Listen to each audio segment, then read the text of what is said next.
വീട്ടിൽ വീണ്ടും പാമ്പിനെ കണ്ടെത്തിയിരിക്കുന്നു. ആൽജിയുടെ മൃതദേഹം കൊണ്ടുവന്ന സമയത്താണ് പാമ്പിൻ കുഞ്ഞിനെ കണ്ടത്. പാമ്പിൻ കുഞ്ഞിനെ നാട്ടുകാർ തല്ലിക്കൊന്നു. ഏസൻ ചാവട്ടിലുണ്ട് വിവരങ്ങളുമായി. ഏസന് ഏറ്റവും ദാരുണമായ ഒരു മരണമാണ് ഇന്നലെ സംഭവിച്ചത്. വീടിനകത്തേക്ക് ഇന്നലെയും പാമ്പിൻ കുഞ്ഞ് തന്നെയാണ് കുട്ടിയെ കടിച്ചതെന്നാണ് മനസ്സിലാക്കുന്നത്. ഇപ്പോൾ അടുത്ത പാമ്പിനെയും ഈ പ്രദേശത്ത് ഒരു വലിയ പരിശോധന നടത്തേണ്ടി വരുമെന്ന് തോന്നുന്നു അല്ലേ? എപ്പോഴാണ് പാമ്പ് എത്തിയത്?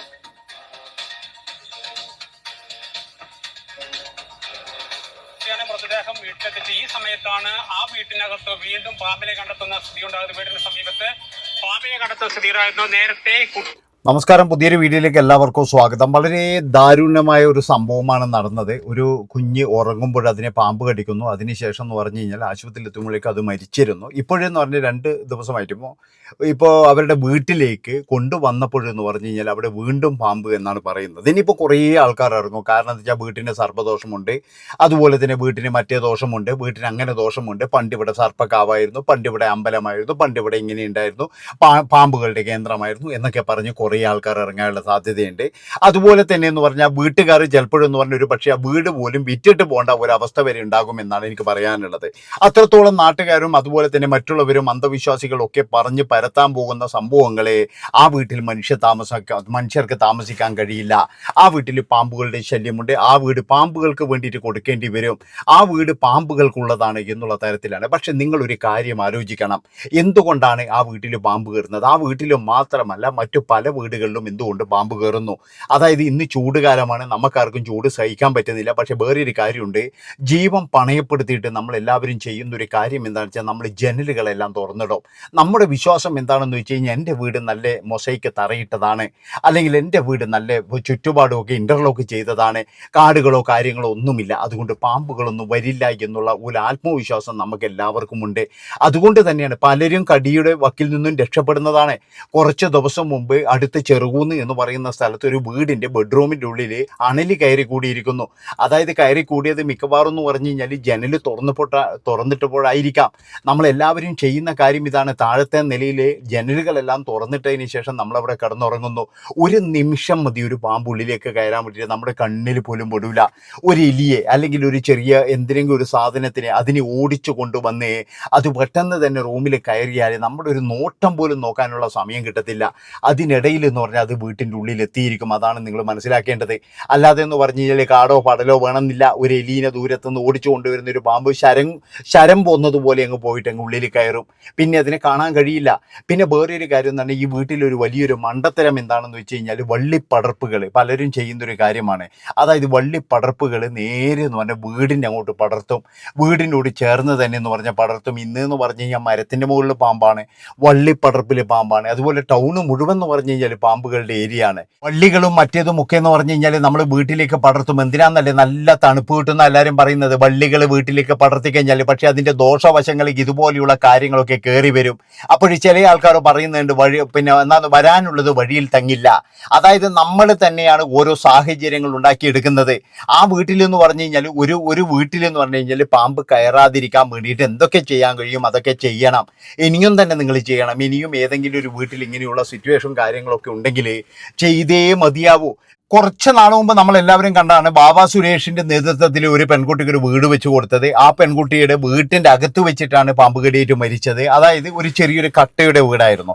ഈ കട്ടയുടെ വീട് എന്നൊക്കെ പറഞ്ഞു കഴിഞ്ഞാൽ മിക്കവാറും എന്ന് പറഞ്ഞാൽ പാമ്പ് വരും. കാരണം എന്താ വെച്ചാൽ പാമ്പിന് കയറിയിരിക്കാനും അതുപോലെ പാമ്പിനുള്ള ഭക്ഷണങ്ങളും ആ വീട്ടിൽ നിന്നും കിട്ടും കൃത്യമായിട്ട്. അതുകൊണ്ടെന്ന് പറഞ്ഞാൽ അങ്ങനെയുള്ള സ്ഥലങ്ങളൊന്നും നമുക്ക് പറഞ്ഞിട്ട് കാര്യമില്ല. അവിടെയൊക്കെ ശ്രദ്ധിക്കുക എന്ന് മാത്രമേ പറയാൻ കഴിയുള്ളൂ. പക്ഷേ എൻ്റെ നല്ല വീടാണ്, അല്ലെങ്കിൽ കുറച്ചുകൂടി നല്ല എല്ലാ മൊസൈക്കും കാര്യങ്ങളും ഞാൻ പറഞ്ഞല്ലോ, എല്ലാം ടൈലൊക്കെ ഇട്ട് ഇപ്പോൾ ചുറ്റോടിട്ട് ഇൻ്റർലോക്കും കാര്യങ്ങളൊക്കെ ചെയ്തവർക്ക് എന്ന് പറഞ്ഞു കഴിഞ്ഞാൽ കുറച്ചുകൂടി ആത്മവിശ്വാസം കൂടുതലാണ്. അവരെന്ത് ചെയ്യുമെന്നറിയാം. അവരെന്തൊക്കെ പറഞ്ഞു കഴിഞ്ഞാലും അവർ ശ്രദ്ധിക്കൂല. അവർ പറയുന്നത് എന്താ വെച്ചാൽ ഇവിടെ പാമ്പൊന്നും ഉണ്ടാവില്ല, ഇവിടെ പാമ്പിന് വരാനുള്ള ഒരു സാഹചര്യവും ഇല്ല, ഇവിടെ നിങ്ങൾ കാണുന്നില്ല, ഇവിടെ ഏടിയ മാളമില്ല, അല്ലെങ്കിൽ കാടില്ല, മൊത്തം എന്ന് പറഞ്ഞ് ഇൻ്റർലോക്കാണ്, ഇവിടെ പാമ്പ് വരാനാണ്. പക്ഷേ ഏറ്റവും കൂടുതൽ സാധ്യത എന്ന് പറഞ്ഞു കഴിഞ്ഞാൽ അങ്ങനെയുള്ള വീടുകളിൽ വരാനാണ്. കാരണം എന്താണെന്ന് വെച്ച് കഴിഞ്ഞാൽ മറ്റുള്ള സ്ഥലങ്ങളിൽ തന്നെ പാമ്പ് ഏതെങ്കിലും കാടിൻ്റെ ഉള്ളിലേക്ക് പോകും. പക്ഷെ ഇവിടെ എന്ന് പറഞ്ഞു കഴിഞ്ഞാൽ കാടില്ല, ഒന്നുമില്ല, അതിന് ഒളിക്കാനുള്ള ഒരിതുമില്ല. അപ്പോൾ അത് കാണുന്ന പൊത്തിലൂടെയോ അല്ലെങ്കിൽ കാണുന്ന വഴിയിലൂടെയോ കയറിയിട്ട് ചിലപ്പോൾ നമ്മുടെ ബെഡിൻ്റെ ഉള്ളിലോ അല്ലെങ്കിൽ അലമാരയുടെ ഉള്ളിലോ അങ്ങനെയൊക്കെയാണ് ഇരിക്കുന്നത്. അതുകൊണ്ട് തന്നെയാണ് ഞാൻ പറയുന്നത് വളരെയധികം സൂക്ഷിക്കണം. മുമ്പെങ്ങും ഇല്ലാത്ത വിധത്തിൽ എവിടെ നോക്കിക്കഴിഞ്ഞാലും പാമ്പാണ്. ഇപ്പോൾ മുമ്പ് ഇതുപോലൊരു പ്രശ്നമില്ലായിരുന്നു. ഇപ്പോഴും ഈ ഒരു 4-5 വർഷമായിട്ട് എവിടെ നോക്കിക്കഴിഞ്ഞാലും പാമ്പാണ്. ഒരുപക്ഷെ എനിക്ക് തോന്നുന്നത് എന്താ വെച്ചാൽ ദേശീയപാതയുടെ ആ ഒരു വരവോട് കൂടിയിട്ടാണ് ഇത്രയും പാമ്പുകൾ കൂടിയത് എന്ന് പോലും എനിക്ക് സംശയമുണ്ട്. അതായത് ദേശീയപാത വന്നപ്പോൾ ഒരുപാട് പിന്നെ യന്ത്രങ്ങളും കാര്യങ്ങളും ഇതൊക്കെ എന്ന് പറഞ്ഞാൽ പാമ്പിന് ചിലപ്പോൾ അലോസരമായി തോന്നിയേക്കാം. അങ്ങനെ അലോസരമായി തോന്നിയ ഈ പാമ്പുകളെല്ലാം നേരെ ടൗണുകളിലേക്ക് വന്നിരിക്കുകയാണ്. അവിടെ ഇപ്പോഴെന്ന് പറഞ്ഞാൽ പലതരത്തിലുള്ള പാമ്പുകളുണ്ട്. ഇപ്പോൾ ടൗൺ ഏരിയയിൽ നിന്ന് പറഞ്ഞാൽ ഒരുപാട് പാമ്പുകളെ ദിവസേന പിടിക്കുന്നുണ്ട്. അതൊക്കെ എന്ന് പറഞ്ഞാൽ വലിയ വലിയ മൂർഖൻ പാമ്പുകളാണ്. അതാണ് നിങ്ങൾ ആലോചിക്കേണ്ടത്, അല്ലാതെ ചെറിയ ചെറിയ പാമ്പുകളൊന്നുമല്ല.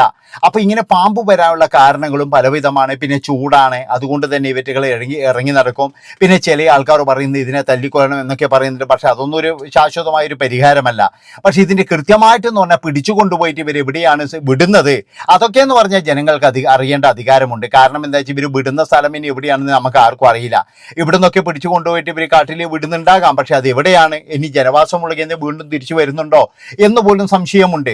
അപ്പം അങ്ങനെയുള്ള ഒരുപാട് കാര്യങ്ങളും ഇതൊക്കെ ഉണ്ട് ഇതിൻ്റെ പുറകുവശത്ത്. പക്ഷേ എൻ്റെ അഭിപ്രായത്തിൽ പറഞ്ഞാൽ പിടിച്ചു കൊണ്ടുപോയിട്ട് കൃത്യമായിട്ടെന്ന് പറഞ്ഞു കഴിഞ്ഞാൽ ഇതിനെ അതായത് ഉൾക്കാടുകളിൽ വിടുകയാണ് വേണ്ടത്. അല്ല ഒരിക്കലും എന്ന് പറഞ്ഞു കഴിഞ്ഞാൽ ഇങ്ങനെ അടുത്തേടി വിടില്ല. അങ്ങനെ വിടുമെന്ന് എനിക്ക് തോന്നുന്നില്ല കേട്ടോ. അങ്ങനെയൊന്നും വിടത്തില്ല. കാരണം എന്താ വെച്ച് കഴിഞ്ഞാൽ ഇവിടെയൊക്കെ എന്ന് പറഞ്ഞാൽ ഉദ്യോഗസ്ഥന്മാരൊക്കെ പാമ്പിനെ സംരക്ഷിക്കാൻ അതുപോലെ തന്നെ അഹോരാത്രം കഷ്ടപ്പെടുന്നവരാണ്. ഇപ്പോഴെന്ന് പറഞ്ഞാൽ പഴയ പോലെയൊന്നുമല്ല. ഒരു സ്ഥലത്ത് തന്നെ 3-4 പാമ്പ് പിടുത്തക്കാരുണ്ട്. അവരൊക്കെ ഓടി വരാറുണ്ട്. ഓടി വന്ന് അവർ പാമ്പ് പിടിച്ച് കൊണ്ടുപോകാറുമുണ്ട്. അപ്പം അങ്ങനെയൊക്കെയുള്ള സംവിധാനങ്ങളും കാര്യങ്ങളൊക്കെ ഉണ്ടാകുമ്പോൾ പാമ്പുകളും കൂടിക്കൊണ്ടിരിക്കുകയാണ്. അതുകൊണ്ടാണ് ഞാൻ പറയുന്നത് ഇതെന്താണ് സംഭവിച്ചതെന്ന് മാത്രം മനസ്സിലാകുന്നില്ല.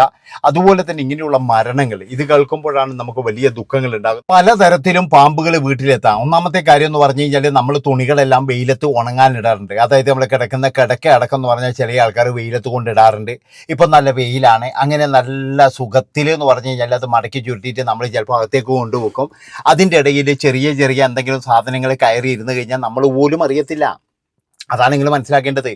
അതായത് ഈ ചെരുപ്പിലോ അല്ലെങ്കിൽ ഷൂവിലോ മാത്രമല്ല, ഇതുപോലെയുള്ള തലയണയുടെ ഉള്ളിലും അതുപോലെ തന്നെ എന്ന് പറഞ്ഞാൽ പാമ്പിന് എവിടെയൊക്കെ വരാൻ കഴിയും അവിടെയൊക്കെ എന്ന് പറഞ്ഞു കഴിഞ്ഞാൽ ഇത് ചുരുണ്ട് കൂടി ഇരുന്ന് കഴിഞ്ഞാൽ നമ്മൾക്ക് ഒരാൾക്ക് പോലും ഇതുണ്ടോ എന്ന് പറയാൻ കഴിയില്ല. അതുകൊണ്ടാണ് ഞാൻ പറയുന്നത് ഇങ്ങനെയുള്ള സ്ഥലങ്ങളിൽ, അതായത് നമ്മളിപ്പോൾ ഈ കിടക്ക ഉണക്കാൻ ഇടുന്നതും തലയണ ഇടുന്നതും അതിൻ്റെ ഉറകളും കൃത്യമായിട്ട് പരിശോധിച്ചതിന് ശേഷം മാത്രമേ നമ്മൾ അത് വീട്ടിൻ്റെ അകത്തേക്ക് കൊണ്ടുവരാൻ പാടുള്ളൂ. അങ്ങനെയൊക്കെ ഉണ്ടാകും. ഇപ്പോൾ ഈ കുട്ടിയെ കടിച്ച പാമ്പ് എന്ന് പറഞ്ഞു കഴിഞ്ഞാൽ അത് തലയണയുടെ ഉള്ളിൽ നിന്നാണ് കിട്ടിയതെന്ന് പറയുന്നുണ്ട്. അതുപോലെ തന്നെ ശംഖുവരൻ്റെ ചെറിയൊരു കുഞ്ഞാണെന്ന് പറയുന്നുണ്ട്. ആ വീട്ടിൽ വീണ്ടും പാമ്പ് വന്നിട്ടുണ്ട് എന്ന് പറയുന്ന, അങ്ങനെ വരാനുള്ള കാരണങ്ങളെ പറ്റി ഇനി ഒരുപാട് പേര് ഇതിൻ്റെ പുറകെ ഉണ്ടാകും. അതുപോലെ തന്നെ എന്ന് പറഞ്ഞ് ഞാൻ പറഞ്ഞല്ലോ, ഇനി ആ വീട്ടിലേക്ക് എന്ന് പറഞ്ഞാൽ മന്ത്രവാദികൾ വരെ വരുന്നു എന്നാണ് എനിക്ക് പറയാനുള്ളത്. അത്രത്തോളം ആൾക്കാർ പറഞ്ഞവരെ പേടിപ്പിക്കും. അതൊന്നുമല്ല, പക്ഷെ അവിടെ എവിടെയോ പാമ്പിൻ്റെ ഒരു സാന്നിധ്യം, അല്ലെങ്കിൽ പാമ്പ് എവിടെയോ അവിടെ മുറിച്ച് അതായത് പ്രസവിച്ച് ഇറങ്ങിയിട്ടുണ്ട്. അതിൻ്റെ കുഞ്ഞുങ്ങളെയാണ് കണ്ടുകൊണ്ടിരിക്കുന്നത്. അത് പല സ്ഥലങ്ങളിലും അങ്ങനെയാണ്. 1-2 പാമ്പിൻ കുഞ്ഞുങ്ങളെ കണ്ടു കഴിഞ്ഞാൽ അവിടെ എവിടെയെങ്കിലും അതുപോലെ ഉണ്ടാകാം. അതൊക്കെ നോക്കേണ്ടത് തന്നെയാണ്. അപ്പോൾ ഇങ്ങനെയൊക്കെയാണ് ഇന്ന് നമ്മുടെ നാട്ടിൽ നടക്കുന്ന സംഭവങ്ങൾ. വളരെയധികം ദുഃഖമുണ്ട് ആ ഒരു കുഞ്ഞിൻ്റെ മരണത്തിൽ. നമുക്ക് എല്ലാവർക്കും അറിയാം, മുൻപ് ഇതുപോലെ തന്നെ എന്ന് പറഞ്ഞ മറ്റൊരു കുട്ടി അതുപോലെ തന്നെ സ്കൂളിൽ നിന്ന് പാമ്പ് കടിയേറ്റത്. ഇങ്ങനെ ഒരുപാട് കുട്ടികൾ നമുക്ക് വളരെയധികം സങ്കടകരമായ ഒരു അവസ്ഥ തന്നെയാണ്. വീട്ടിൻ്റെ അകത്ത് ഉറങ്ങുമ്പോഴെന്ന് പറഞ്ഞു കഴിഞ്ഞാൽ അറിയാതെ, അതായത് വീട്ടുകാർക്ക് പോലും ഒരു പക്ഷേ മനസ്സിലായിട്ടുണ്ടാവില്ലല്ലോ. വീട്ടുകാർക്ക് പോലും മനസ്സിലായിട്ടില്ല. അത് തന്നെയാണ് സത്യം. അവർ ആശുപത്രിയിൽ എത്തിയപ്പോഴാണ് അവർ വിചാരിച്ചത്. അതായത് അതുവരെ എന്ന് പറഞ്ഞാൽ ഫുഡ് പോയിസൺ എന്നൊക്കെയാണ് നമ്മളെല്ലാവരും വിചാരിച്ചത്. ഏതായാലും വളരെയധികം ദുഃഖകരമായ വാർത്തയാണ്. ഇതൊരു വാർത്ത കേൾക്കുമ്പോൾ തന്നെ എന്ന് പറഞ്ഞാൽ നമുക്ക് എല്ലാവർക്കും വലിയ പ്രയാസം തന്നെയാണ്. അപ്പോൾ വീട്ടിലേക്ക് അങ്ങനെയുള്ള ചെടികളോ അല്ലെങ്കിൽ അങ്ങനെയുള്ള സാഹചര്യങ്ങളോ, ഇനി എത്ര ചൂട് കൂടിക്കഴിഞ്ഞാലോ ജനലുകളൊന്നും തുറന്നിടാതിരിക്കുക. തുറന്നിട്ട് കഴിഞ്ഞാൽ വലിയ ദുരന്തത്തിന് നമ്മൾ ഇതാകേണ്ടി വരും. വലിയ ദുരന്തം തന്നെ വരും. അതാണ് മനസ്സിലാക്കേണ്ടത്. ഏതായാലും ഇത്രയും പറഞ്ഞുകൊണ്ട് ഈ ഒരു വീഡിയോ വിളിച്ച് വൈൻഡപ്പ് ചെയ്യാണ്. നന്ദി, നമസ്കാരം.